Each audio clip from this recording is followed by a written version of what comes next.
पढ़ रहे थे गद्य पाठ 2 और इस पाठ में हमने पढ़ा था कि राहुल ने जो तिब्बत की यात्रा की थी उसमें उन्होंने बताया कैसी कैसी परेशानियां आ रही थी और सबसे बड़ी परेशानी के विषय में बताया उन्होंने कि एक डांडा था। डांडे उस को कहते हैं जो कि बहुत ऊंची जगह होती है और निर्जन होती है, तो वो पार करना उनके सामने सबसे बड़ी समस्या थी और वो समस्या का सामना करते समय उन्हें अपने सामान उठा कर चलने ये भी समस्या आ रही थी। तो उन्होंने अपने मित्र से कहा कि हम घोड़े कर लेते हैं, घोड़े पर बैठ भी लेंगे और सामान को उस पर रखकर चल देंगे। देखिए आगे, दूसरे दिन हम घोड़ों पर सवार होकर ऊपर की ओर चले। तो लेखक बता रहे हैं कि उनकी दोस्त सुमति ने उनकी जो कहा था, उन्होंने अपना सुझाव दिया था कि घोड़े कर लेते हैं, तो वो घोड़े उन लोगों ने किराए पर ले लिए और उस पर सवार होकर वो ऊपर डांडे की ओर चल पड़े। डांडे से पहले एक जगह चाय पी और दोपहर के वक्त डांडे के ऊपर जा पहुँचे। तो कह रहे हैं चलने से पहले हमने एक जगह चाय पी थी और उसके बाद हम निरंतर चलते रहे और दोपहर तक हम डांडे के ऊपर पहुंच चुके थे। हम समुद्र तल से 17-18 हज़ार फीट ऊंचे खड़े थे। तो डांडा बहुत ऊंचाई पर था, 18 हज़ार फीट ऊंचा था। समुद्र तल से इसकी ऊंचाई थी वो 17-18 हज़ार फीट ऊंची थी। हमारी दक्षिण तरफ पूरब से पश्चिम की ओर हिमालय के हज़ारों श्वेत शिखर चले गए थे। और कह रहे हैं कि हम जहाँ हम जा रहे थे दक्षिण की तरफ, हमने देखा कि पूरब से पश्चिम की ओर, मतलब दक्षिण की तरफ हम खड़े हुए थे और पूरब से पश्चिम की ओर हमने देखा, तो हमने देखा कि हिमालय के हज़ारों श्वेत शिखर, श्वेत में थे क्योंकि बर्फ़ से ढके हुए थे, वो हमारे साथ साथ चल रहे थे, यानी चारों तरफ श्वेत शिखर ही दिखाई दे रहे थे। भीटे की ओर दिखने वाले पहाड़ बिल्कुल नंगे थे। और कह रहे हैं कि जो सामने हम पहाड़ देख रहे थे वो बिल्कुल नंगे थे, यानी वहाँ पर कोई भी किसी भी तरह की जलवायु नहीं थी। हमने जो ऊंचाई पे पहाड़ दिखाई दे रहे थे वो बिल्कुल नंगे थे, ना बर्फ़ थी ना सफ़ेदी, यानी कि उन पहाड़ों पर ना तो बर्फ़ जमी हुई थी और ना ही हरियाली थी ना सफ़ेदी थी, बिल्कुल खाली पहाड़ दिख रहे थे, ना किसी तरह की हरियाली। उत्तर की तरफ बहुत कम बर्फ़ वाली चोटियाँ दिखाई पड़ती थी और उत्तर की तरफ देखने पर हमने देखा तो वहाँ पर जो चोटियाँ थी वो बहुत कम बर्फ़ वाली थी, यानी चोटियाँ बर्फ़ से ढकी हुई नहीं थी, हल्की फुल्की बर्फ़ थी।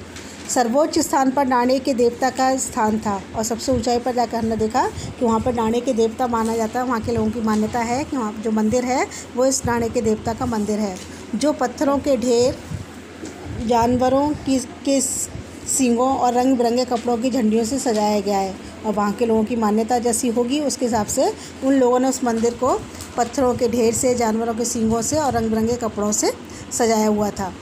अब हमें बराबर ऊंचाई पर चलना था। तो ये मतलब एक्सट्रीम ऊंचाई थी जहाँ पर ये लोग थे, जो मंदिर था, उसके बाद उनको नीचे उतर कर चलना था, उतराई पर चलना था।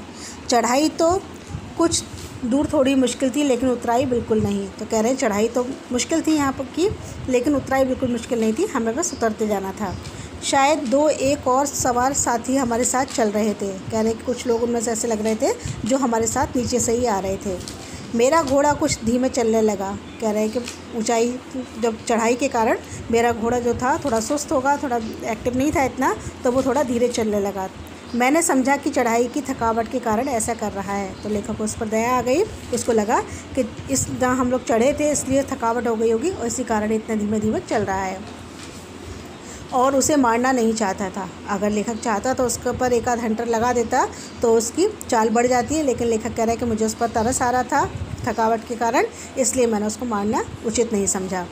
धीरे धीरे वह बहुत पिछड़ गया और मैं दोन विकस्तु की तरह अपने घोड़े पर झूमता हुआ चला जा रहा था। ये नोट्स में आपको मिल जाएगा। एक तरह वो वहाँ का एक रहने वाला है जो कि बताया है, जो अपनी मस्ती में ही मस्त रहता था, घोड़े के ऊपर बैठ कर घूमता रहता था, वैसे बताया गया है। तो कह रहे हैं कि मैं बहुत पीछे हो गया और मैं इस तरह बैठा हुआ था जैसे मुझे कुछ पता ही, एक तो रास्ते भी नहीं पता थे, तो मैं बिल्कुल उसी व्यक्ति की तरह अपने घोड़े पर बैठा हुआ झूमता हुआ चला जा रहा था, क्योंकि घोड़े की चाल बहुत धीमी थी। जान नहीं पड़ता था कि घोड़ा आगे जा रहा है या पीछे। कह रहे हैं कि कितना भी प्रयास करने पर मुझे ये नहीं समझ में आ रहा था क्योंकि उसकी चाल इतनी धीमी थी कि घोड़ा आगे की तरफ चल रहा है या पीछे। जब मैं जोर देने लगता तो वह और सुस्त पड़ जाता। और कह रहे कि अगर मैं उसको मारने की कोशिश करता, थोड़ा उसका पगे वगैरह खींचता, तो वो और ज़्यादा धीरे सुस्त पड़ जाता, इसलिए मैं उसको मारना भी नहीं चाहता था। एक जगह 2 रास्ते फूट रहे थे। मैं बाएं का रास्ता ले मील 1.5 मील चला गया। कह रहे हैं कि एक जगह मैं दोराहे पर पहुंचा, वहाँ पर दोराहे पर, तो दोराहे के मतलब ये होता है जहाँ 2 रास्ते निकल रहे हो। तो मुझे जो रास्ता पता था क्योंकि रास्ते का ज्ञान तो मुझे नहीं था, तो मैंने उनमें से जो एक रास्ता चुना, बाएं वाला रास्ता चुना, लेफ़्ट वाला जो रास्ता चुन लिया मैंने, और उस पर मील 1.5 मील आगे तक चला गया। आगे एक घर में पूछने से पता लगा कि लंकोर का रास्ता दाहिने वाला था।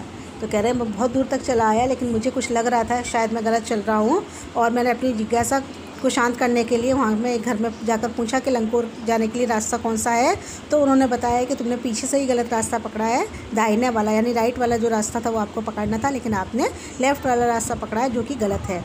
फिर लौटकर उसी को पकड़ा। अब और तो कोई चारा था नहीं कि वहीं से कहीं से निकल जाता, क्योंकि इतनी नॉलेज नहीं थी रास्ते की उसको। तो फिर उसी दोराहे पर आए और उन्होंने वहाँ पर आकर सही रास्ते को चुना। 4-5 बजे के करीब मैं गांव से मील भर पर था। कह रहे 4-5 बज गए मुझे, और उस समय भी मैं गांव से लगभग 1 मील की दूरी पर था।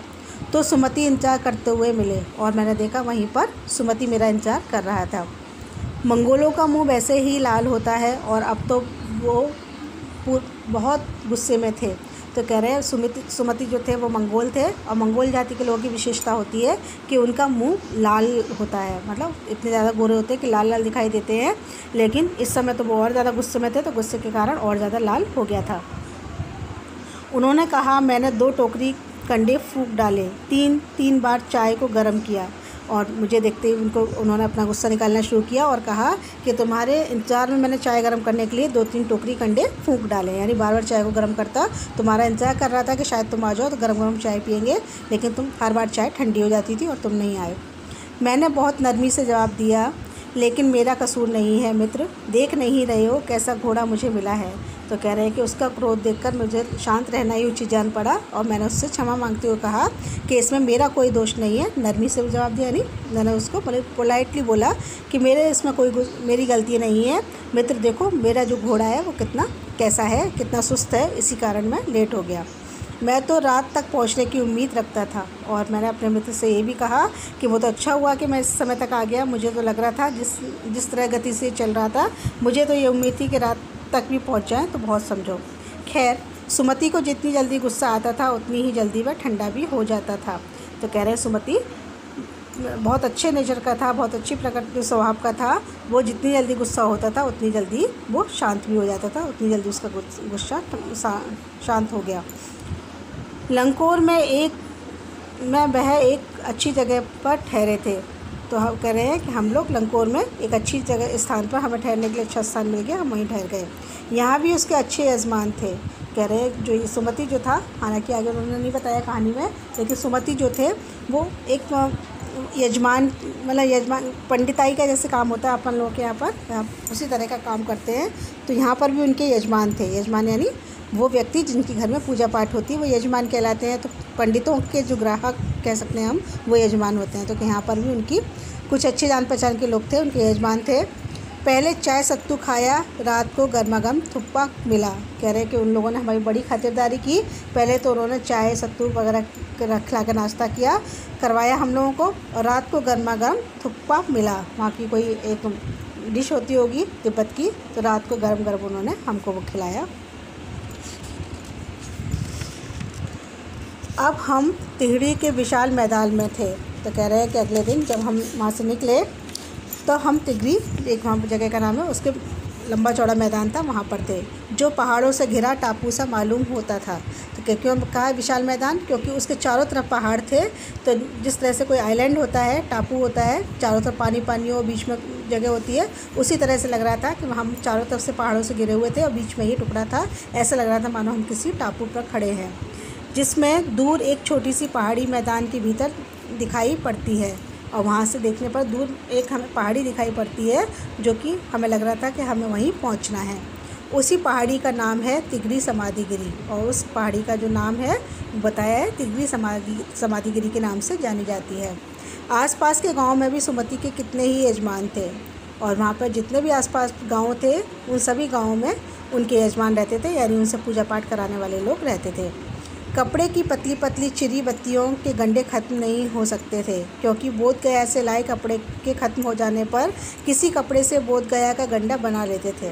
तो कह रहे हैं वैसे तो सुमति जो थे बहुत अच्छे मित्र थे, लेकिन थोड़ी बहुत चालाकी अपने एक तरह से बिज़नेस या व्यापार कह सकते हैं जो वो करते थे। तो उनका क्या काम था कि वो वहाँ के लोगों को ये बताते थे कि मैं बोध गया जाता हूँ और वहाँ से आप लोगों के लिए गंडे लेकर आते हूँ। गंडा आप लोगों ने सुना होगा, ताबीज़ जो होते हैं, जो कि किसी भी तरह की बला वगैरह से बचने के लिए लोग जो अंधविश्वास रखते हैं वो मानते हैं कि उससे बचा जा सकता है। तो वो उन लोगों को यही कहते थे कि मैं आप लोगों के लिए बोध गया जाता हूँ, वहाँ से ताबीज़ लेकर आता हूँ। लेकिन बाकी वहाँ से थोड़ी लाते भी थे, लेकिन थोड़ी बहुत चालाकी दिखाते थे। अगर वहाँ से लाए हुए कपड़े ख़त्म हो जाते थे, गंडे ख़त्म हो जाते थे, तो कोई भी लाल कपड़ा ख़रीद लेते थे और वहाँ से लंबी लंबी चिड़िया उसी कपड़े से लंबी लंबी चिड़ी मतलब कहते हैं लंबाई में फाड़ा हुआ कपड़ा, लंबाई में उसको फाड़ लेते थे और उसी को बोध गया के गंडे के नाम पर वहाँ के लोगों को, अपने यजमानों को दे देते थे। वह अपने यजमानों के पास जाना चाहते थे, तो वो ये चाह रहे थे, क्योंकि उनके आसपास के गांव में उनके यजमान थे, तो वो चाह रहे थे कि यहाँ पर जाके थोड़ा सा पैसा कमाया जाए। तो उन्होंने मुझसे कहा कि तुम मुझे अगर कहो तो मैं अपने यजमानों के पास जाऊँ और वहाँ से कुछ उन लोगों को गंडे देकर आऊँ, जिससे कि मेरी कुछ कमाई हो सके। मैंने सोचा या तो हफ्ता भर उधर ही लगा देंगे, लेकिन लेखक का मानना ये था कि अगर ये इस समय चले गए तो 8-10 दिन का समय बर्बाद हो जाएगा। मैंने उनसे कहा कि जिस गांव में ठहरना हो उसमें भले ही गंडे बांट दो, मगर आसपास के गांव में मत जाओ।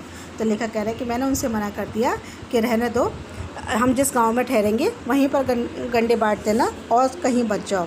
चलो बच्चों, इतना आप पढ़ना और इसके आगे का हम अगली कक्षा में पढ़ेंगे। इसमें जो कठिन शब्द आपको लगे उनको पीछे नोट्स में से देखने का प्रयास करना और बाकी मेरे वीडियो को दोबारा देखकर उसको समझने का प्रयास करना।